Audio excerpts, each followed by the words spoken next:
आखाती देशांमध्ये सुरू असलेल्या युद्धाचे परिणाम महाराष्ट्रात जाणवतात। व्यावसायिक गॅसचं वितरण बंद करण्यात आलंय। दुसरीकडे गॅसचा काळा बाजार सुरू झाल्याचा पाहायला मिळतंय।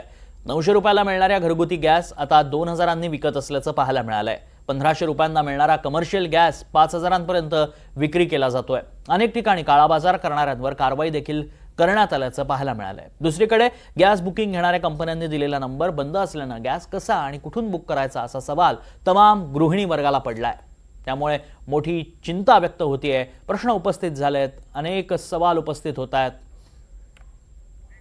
आणि वेगवेगळ्या शहरातनं सध्या या पुरवठ्याबाबत काय संदर्भ आहेत, काय माहिती आहे ते जाणून घ्यायचं। आपल्यासोबत नाशिकमधून प्रांजल कुलकर्णी असतील, पिंपरी चिंचवडमधून सूरज कसबे आपल्याला माहिती देतील, कोल्हापुरातून विशाल पुजारी, तर नंदुरबारमधून प्रशांत जव्हेरी, तसंच जळगावमधून मंगेश जोशी हे आपल्याला या पुरवठ्याबद्दल साठ्याबद्दल सांगणार आहेत। नाशिकला जातो, या संदर्भातली माहिती जाणून घ्यायची आहे, मात्र त्याआधी काय हा काळा बाजार समजून घेऊया। घरगुती गॅस विकला जातोय 960 रुपयांना, कमर्शियल गॅस 1600 ते 1800 पर्यंत, तर काळा बाजाराची किंमत आहे 4000 रुपये ते 5000 रुपये। पिंपरी चिंचवड मधली परिस्थिती आहे। कोल्हापुरात घरगुती गॅस आहेत 916 रुपयांना, कमर्शियल गॅस 1600 ते 1800 रुपये, मात्र काळ्या बाजारात याची किंमत आता 2000हून पुढे गेली आहे। घरगुती गॅस 918 रुपये जळगावात मिळतो, कमर्शियल गॅस 1924 रुपयांना, काळ्या बाजारात किंमत आहे 2200 ते 2500 रुपये। नंदुरबारमध्ये देखील घरगुती गॅस 925 रुपयांना विकला जातोय, कमर्शियल गॅस हा 1862 रुपये, काळा बाजार किंमत 2500 रुपये। नाशकात घरगुती गॅस 916 रुपये, कमर्शियल गॅस 1899 रुपये, मात्र काळ्या बाजारात याची किंमत 2300 ते 2500 रुपये। ठाण्यामध्ये देखील 1800 रुपयांना कमर्शियल गॅस, काळा बाजारात किंमत थेट 5000 रुपये।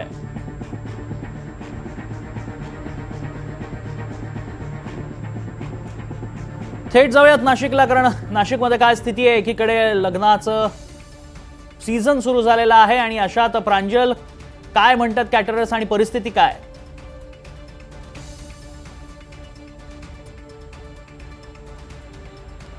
खरं म्हणजे आपण जर बघितलं तन्मय की एकीकडे म्हणजे कालच नाशिकच्या जिल्हाधिकाऱ्यांनी माहिती दिली की कुठेही काळा बाजार हा होत नाही आहे। आम्ही त्यासाठी जिल्हास्तरीय लेवलवरती पथकंही नेमलेली आहेत, आमची भरारी पथकं देखील काम करतायत। कोणाच्या जर तक्रारी असेल तर समोर आणि आम्ही कारवाई करू असं सांगण्यात आलेलं आहे।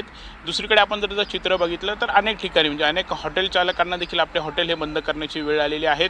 केटरिंग व्यवसाय देखील धोक्यात हे आलेले आहेत, त्यांना देखील सिलेंडर मिळत नाही आहेत आणि त्यामुळे थेट लग्नघरात त्यांना जावं लागतं आणि तुम्ही आम्हाला सिलेंडर द्या, नाही तर जेवणाच्या प्लेट कमी करा, मेनू कमी करा असं सांगितलं जातं आहे। मात्र दुसरीकडे परिस्थिती ही वेगळी आहे। काही लोकांशी आपण काही चर्चा केली आणि त्यांच्याकडून जी काही आकडेवारी जाणून घेतली त्यानुसार त्यांना ब्लॅकनी जे सिलेंडर आहेत, काळ्या बाजारामध्ये सिलेंडर जे आहेत ते अगदी सहजपणे उपलब्ध होत आहेत। वरती 400-500 रुपये दिले की थेट घरपोच सिलेंडर देखील येत आहेत, असे देखील तक्रारी जे आहेत ते समोर येत आहेत आणि त्यामुळे एकंदरीतच कुठेतरी हा म्हणजे काळा बाजार रोखणार तरी कसा हा प्रश्न आहे। कारण एकीकडे सरकारकडून सांगितलं जातं आहे की काळा बाजार कुठेही होणार नाही आहेत, आम्ही त्यासाठी काम करतोय, पथके नेमतोय, जिल्हाधिकाऱ्यांना आम्ही आदेश दिलेले आहेत।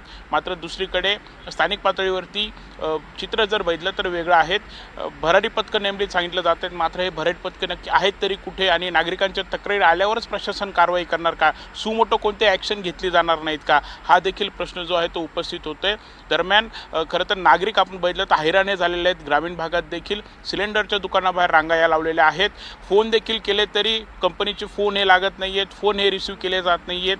15 दिवसात येणारं सिलेंडर एक महिना लागतोय तरी देखील अजूनही आम्हाला गॅस सिलेंडर मिळत नाही आहेत असं देखील नागरिक सांगतायत। त्यामुळे एकंदरीतच आता ही परिस्थिती सुरळीत कधी होणार आणि शासन जे आहे ते या सर्व परिस्थितीवरती खास करून काळा बाजार रोखण्यासाठी कितपत यश येणार, काय नक्की ते पावलं उचलणार हे पाहणं महत्त्वाचं ठरेल। तन्मय, अगदी सूरज, तुझ्याकडे तो पिंपरी चिंचवडमध्ये काळा बाजार देखील मोठ्या प्रमाणात सुरू असल्याचं पाहायला मिळतंय। नेमका बाजार काळा बाजारात कशा संदर्भात, कशा पद्धतीत हे सिलेंडर्स विकले जात आहेत आणि सध्या परिस्थिती काय?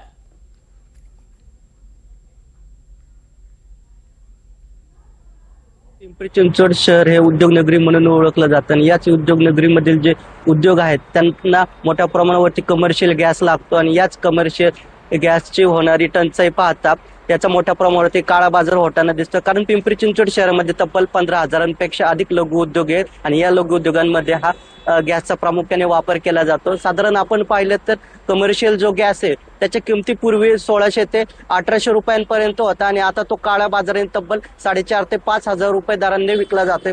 कृत्रिम जी टंचाई ती सुद्धा पुरवठादाराकडून निर्माण केली असल्याची माहिती मिळते आणि या संदर्भात प्रशासनाकडून कुठलीही माहिती अधिकृतपणे समोर येत नाही की काळा बाजार नक्की चाललाय कुठे. मात्र उद्योजक ते उघडपणे सांगतात की काळ्या बाजाराने आम्ही नाईलाज जातो हे गॅस सुद्धा खरेदी करतो, कारण ऑर्डर जे आहेत त्या ऑर्डर आम्हाला वेळेवरती पुढे द्यायच्यात आणि कुठेतरी फटका याचा उद्योजकांना देखील बसताना दिसतोय. उत्पादनही घटल्याचं पाहायला मिळतंय, कामगारांची संख्या देखील कमी होते, उत्पादनाच्या ज्या किमती ते सुद्धा वाढवण्याच्या तयारीत हे जे उद्योजक आहे ते असल्याचं पाहायला मिळतं. तर दुसरीकडे आपण पाहिलं तर घरगुती गॅसच्या किमती पहिल्यांदा आपण पाहिलं तर 800 रुपयाच्या दरम्यान होता, ते आता 960च्या पुढे गेल्याचं पाहायला मिळतंय.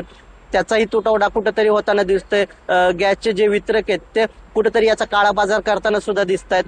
घरगुती जो गॅस आहे तो 2000च्या पुढे गेल्याचा दिसतोय आणि आपण पाहिलं तर 450 पेक्षा अधिक केटरर्सची संख्या पिंपरी चिंचवड शहरामध्ये जे की नोंदणीकृत आहेत.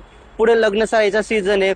एप्रिल आणि मेच्या दरम्यान प्रत्येक मुहूर्तावरती साधारण 300 ते 450च्या दरम्यान लग्न लावली जातात. या लग्नांचे जे जेवणावळी आहेत त्या जेवणावळीसाठी सुद्धा गॅस लागतो आणि या गॅसचा आता तुटवडा होताना दिसतोय. एक 2 दिवस पुढे याचे जे गॅसची बुकिंग करून सुद्धा गॅस वेळेवरती मिळत नसल्याने केटरर्स जे आहेत आपल्या गॅसच्या ज्या जेवणावरचे जे दर आहेत प्रत्येक ताटामागे हे 15 ते 20 रुपये टक्क्याने पुढे वाढवणार असल्याचं म्हणतात. त्यासाठी तडजोड सुद्धा वधू आणि वर्करची जी मंडळी ते करताना दिसत नाही. त्यामुळे याचा फटका वधू आणि वर्करचे जे मंडळ त्याचबरोबर कमर्शियल गॅसचे तुटवडा जाणत असणारे लघु उद्योजकांना देखील बसताना दिसतोय. त्यामुळे एकूणच काय प्रशासन आता हा जो काळा बाजार आहे ते रोखणार का, जे काळा बाजार करतात त्यांच्यावरती कारवाई करणार का, हे पाहणं देखील आता तितकंच महत्वाचं असणार आहे. तन्मय, अगदी कोल्हापुरात विशाल आहेत. विशाल, कोल्हापुरात साधारण अशीच परिस्थिती पाहायला मिळते का? काय नेमकं कोल्हापुरात चित्र आहे? कारण गॅस हा आवश्यक आहे, घरगुती गॅस महत्वाचा आहे, अशात कमर्शियल गॅसही महत्वाचा आहे.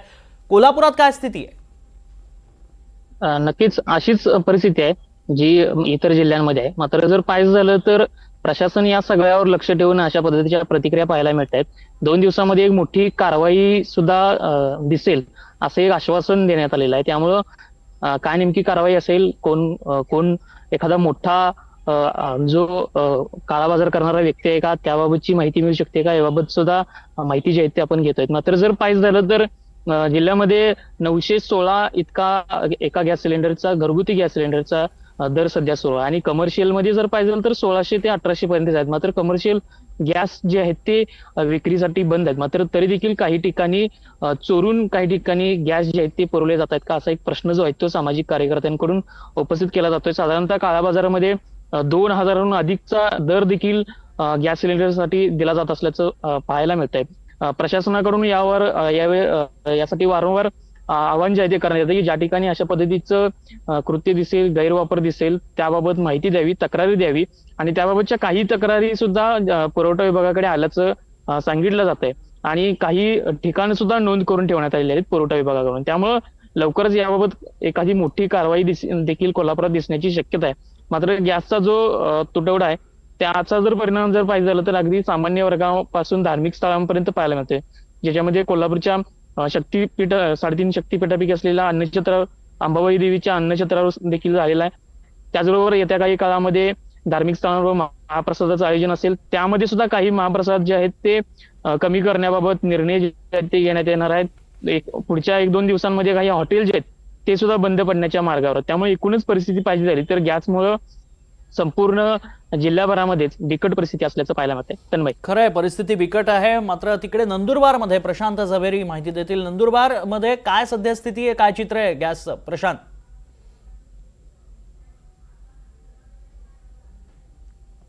परिस्थिती जी आहे ती उद्भवली आहे. मात्र काल आपण एक बातमी दाखवली होती की जे खाद्य दुकानदार आहेत त्यांच्याकडनं सर्रासपणे घरगुती सिलेंडरचा वापर जो आहे तो करण्यात येत असल्याचा धक्कादायक प्रकार जो आहे तो NDTV मराठीने समोर आणला होता आणि तो धक्कादायक प्रकार नंतर काही दुकानांवर देखील कारवाई जी आहे ती जिल्हाधिकारी स्वतः यांनी केली आहे. मात्र आपण जर प्रशांत, तुमचा आवाज आमच्यापर्यंत पोहोचत नाहीये. नंदुरबारमध्ये घरगुती गॅस 925 रुपयांना मिळत असला तरी आत्ता सध्या काळ्या बाजारात त्याची किंमत ही 2,500 रुपयांच्या पुढे गेलेली आहे. काळ्या बाजारात सिलेंडर उपलब्ध आहेत. गॅसची टंचाई, साठेबाजी करू नका असे सातत्यानं प्रशासनाकडनं सांगितलं जात असलं तरी साठेबाजी केली जाते, कुठेतरी काळा बाजार केला जातोय. पुन्हा एकदा जाऊयात. प्रशांत, तुमचा आवाज येत नव्हता, बोला.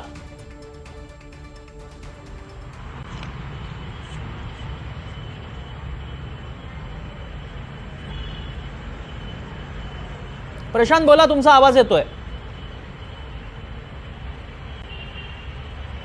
नक्कीच तन्मय, जर आपण नंदुरबारचा विचार केला तर नंदुरबारमध्ये देखील इतर जिल्ह्यांसारखीच जी परिस्थिती जी आहे ती नंदुरबारमध्येही पाहताना मिळत आहेत.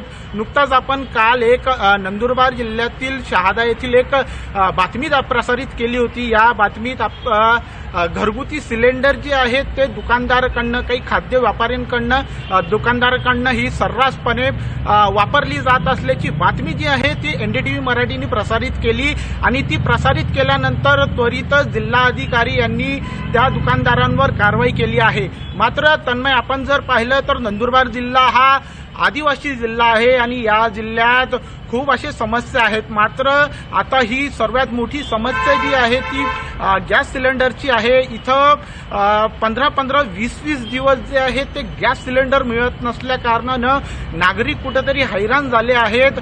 मात्र ही समस्या लवकरात लवकर सोडवावी किंवा मग याच्यावर काहीतरी तोडगा काढावा अशी अपेक्षा जी आहे ती नागरिकांकडनं केली जात आहे. जर आपण त्याचा घरगुती गॅस सिलेंडरचा किमतीचा विचार केला तर किंमत जी आहे ती घरगुती गॅस सिलेंडरची 925 रुपये आहे आणि कमर्शियलची 1862 रुपये आहे. मात्र तोच सिलेंडर जो आहे तो काळा बाजारात 200 ते 500 रुपयापर्यंत महाग जो आहे तो मिळताना आपल्याला पाहावयास मिळत आहे. तन्मय, खरंय. आणि आता जळगावात जाऊयात, कारण सुवर्णनगरी जळगावामध्ये प्रत्येक काम हे सोनाराचं गॅसवरती अवलंबून आहे.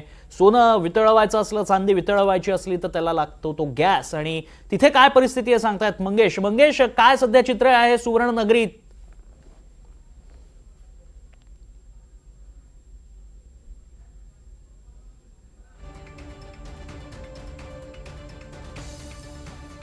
मंगेश, माझा आवाज पोहोचतोय तुमच्यापर्यंत? मंगेश यांच्याशी पुन्हा एकदा संपर्क साधून जाणून घेऊया तिथली परिस्थिती. मात्र सध्या आपण पाहतोय की महाराष्ट्रामध्ये गॅसचा कसा काळा बाजार सुरू झालाय आणि NDTV मराठीच्या हाती काळ्या बाजारातले दर काय आहेत ते देखील लागलेले आहेत. आणि आपण पाहतोय प्रत्येक ठिकाणी काय चित्र आहे ते. कोल्हापुरात देखील काळ्या बाजारात किंमत आता 2,000पासून पुढे गेलेली पाहायला मिळतेय. साठेबाजी करू नये असं प्रशासनानं म्हटलेलं आहे आणि काही टीम देखील तैनात करण्यात आलेल्या आहेत जे एजन्सीज साठेबाजी करतील, काळ्या बाजारात विक्री करतील त्यांच्यावर त्वरित कारवाई करण्यासाठी. मात्र तरी देखील परिस्थितीचा फायदा घेण्यात येतोय आणि परिस्थिती ज्या पद्धतीत उद्भवलेली आहे त्याचा फायदा घेऊन काळ्या बाजारात गॅस सिलेंडरची चढ्या दरानं विक्री सुरूच असल्याचं पाहायला मिळतंय. ज्याला गरज आहे मात्र तो हे पैसे भरतोय आणि गॅस खरेदी करतोय. मात्र NDTV मराठीच्या माध्यमातून आम्ही तुम्हाला आवाहन करतोय की अशा पद्धतीत काळ्या बाजारातनं सिलेंडर घेऊ नका. मुबलक प्रमाणात सिलेंडर आहेत, थोडे दिवस लागतील, मात्र तुमच्यापर्यंत गॅस पुरवठा सुरळीत करण्याचे प्रयत्न प्रशासनाकडनं केले जातात. पुन्हा एकदा जाऊया जळगावमध्ये सुवर्णनगरीत. मंगेश, काय परिस्थिती आहे सध्या? नक्कीच, खरं तर व्यावसायिक सिलेंडर पुरवठा बंद झाल्यामुळे आता जवळपास 50% सुवर्ण उद्योगावर याचा परिणाम झालेला आहे. 50% सुवर्ण उद्योग हा ठप्प झालेला आहे. तर दुसरीकडे घरगुती सिलेंडरचं ही मोठी टंचाई जी आहे ती भासत आहे. त्यामुळे सकाळपासूनच ग्राहक जे आहेत ते खरं तर एजन्सीवरती रांगा लावताना पाहायला मिळत आहे. तर दुसरीकडे LPG गॅसचा तुटवडा मोठ्या प्रमाणात निर्माण झाल्याने जळगाव शहरातील फक्त एकमेव LPG गॅस पंपावरती मोठ्या प्रमाणात वाहनधारकांच्या देखील रांगा लागलेल्या आहेत. मात्र ज्या पद्धतीने थोड्याच वेळापूर्वी जिल्हाधिकारी रोहन घुगे यांनी तीनही ऑइल कंपन्यांची आणि गॅस कंपन्यांची या ठिकाणी बैठक घेतली आणि या बैठकीत जळगाव जिल्ह्यात कुठलाही तुटवडा जो आहे तो गॅसचा नसल्याचा दावा केलेला आहे. मात्र दुसरीकडे परिस्थिती पाहायला गेलं तर ग्राहकांनी या ठिकाणी सिलेंडर मिळत नाही आहे. एजन्सीधारक सांगतायत की पुरवठा कमी आहे, मागणी अधिक आहे, त्यामुळे प्रत्येक ग्राहकाला सिलेंडर वेळेत पोहोचवणं हे शक्य नसल्याचा दावा जो आहे त्यांनी केलेला आहे. त्यामुळे जी विसंगती आहे ती देखील यामध्ये पाहायला मिळते आहे. तर दुसरीकडे काळा बाजार मोठ्या प्रमाणात होत असल्याचा आरोप केला जात आहे. अनेक नागरिकांनी खरं तर जवळपास जवळपास प्रत्येक सिलेंडर मागे जे आहे 500 ते 700 रुपये अधिक घेऊन या ठिकाणी सिलेंडरचा काळा बाजार होत असल्याचा आरोप केलेला आहे. एकंदरीत प्रशासन जरी म्हणत असलं की संपूर्ण गॅस यंत्रणा जी आहे ती सुरळीत आहे, मात्र कुठेतरी मोठ्या प्रमाणात काळा बाजारात जे आहे या ठिकाणी उधाण आलेलं आहे. त्यामुळे जी परिस्थिती आहे जळगाव सुवर्णगिरीमधली ती जरी मोठ्या प्रमाणात या ठिकाणी करता गॅसचा तुटवडा जो आहे हा निर्माण झाल्याचं चित्र जे आहे ते पाहायला मिळते आहे. शैक्षणिक असेल, वैद्यकीय असेल अशा क्षेत्रावरती देखील गॅस तुटवड्याचा परिणाम झालेला आहे. मात्र तातडीने वैद्यकीय आणि शैक्षणिक क्षेत्रामध्ये या ठिकाणी गॅस पुरवठा केला जाईल असं आवाहन जे आहे ते आता जिल्हाधिकाऱ्यांनी केलेलं आहे. त्यामुळे आता उद्या नेमकं काय परिस्थिती राहणार आहे, शैक्षणिक आणि वैद्यकीय क्षेत्रामध्ये गॅस पुरवठा कसा सुरळीत होईल हे देखील पाहणं महत्त्वाचं ठरणार आहे. खरं तर सध्या विविध शहरात काय परिस्थिती आहे आणि काळा बाजार कशा पद्धतीत महाराष्ट्रात गॅसचा काळा बाजार कसा सुरू आहे ते आपण जाणून घेतलं. धन्यवाद तुम्हा सगळ्यांचे, तुम्ही दिलेल्या सगळ्या सविस्तर माहितीसाठी. आणि लवकरच प्रशासन या काळा बाजार करणाऱ्यांवर कारवाई करेल अशी अपेक्षा, अशी आशा आहे. धन्यवाद.